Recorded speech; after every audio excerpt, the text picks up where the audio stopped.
مرحله ریورک برای دست سیمه که منتهی میشه به فیوز باکس.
خرطومی رو کاملا آزاد میکنیم و سیمای دسترسی به سیمای داخلش رو منتهی.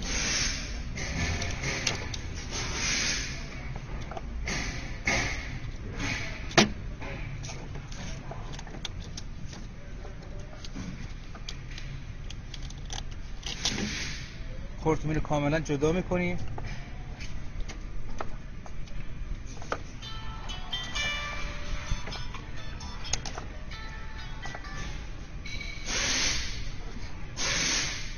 چسبای پی وی سی رو طوری آزاد میکنیم که کاملا به انشعاب اسپلایس دسترسی داشته باشیم.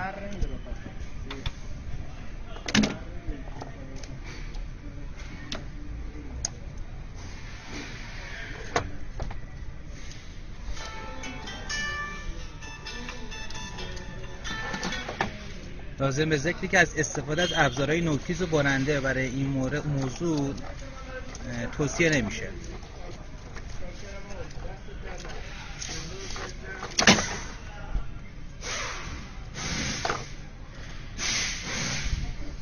این انشابی که الان میبینیم انشاب سیاه رنگ که 1:5 مربوط به همون انشاب اسپلایسی که مد نظرمونه. آیقی هم که الان هست نشون میدیم آیق نوار چسب مربوط مختص اسپلایسه که دقیقاً کاملا دور هم 3 دور کامل تو محل اتصال چرخونده میشه.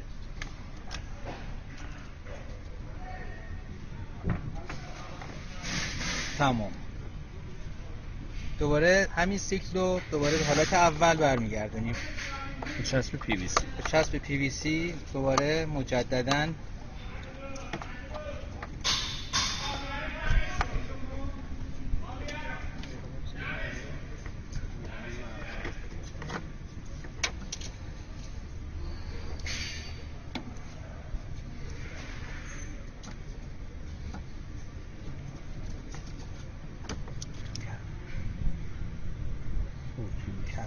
خرطومی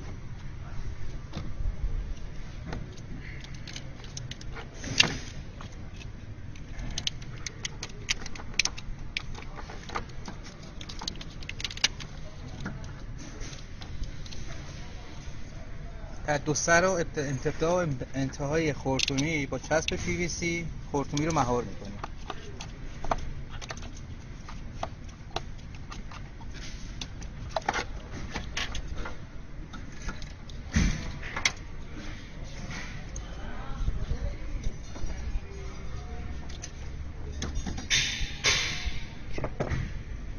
میریم سراغ کپ. یک کپی هست اینجا، این کپ مختص استارته که توصیه میشه که حتما این سر کپ رو به پایین باشه که احتمال نفوذ آب باتری یا آب کارواش به داخل دسترسی سرایت نکنه و حتما رو به پایین توصیه میشه و توی خط تولید و یا خدمات پس از فروش حتما باید لحاظ بشه.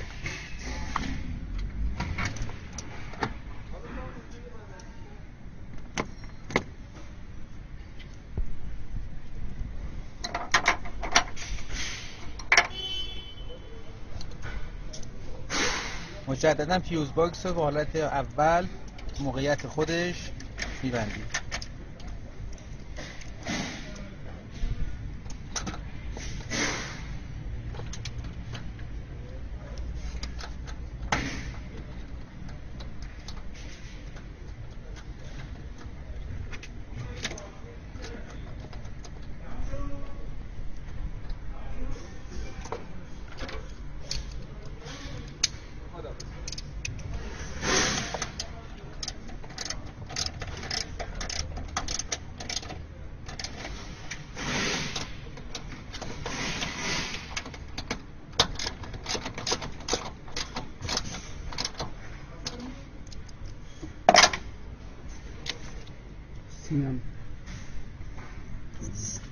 سیمی که الان میبینیم این سیما باید حواسمون باشه که سیمی چیزی زیر باتری نمورشه، باتری آزاد تو موقعیت خودش قرار بگیره.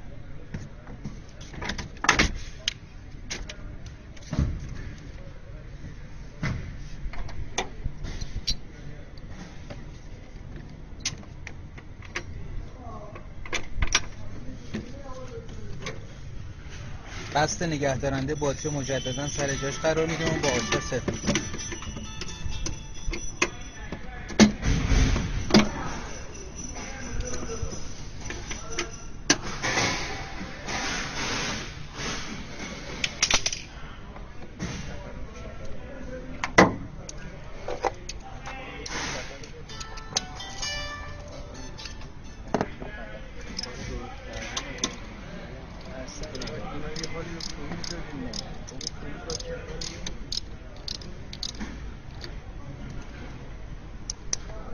قابل توجه که جهت بستن سیم مثبت ما حتما باید مورب باشه و از بدنه فاصله داشته باشه. تمام.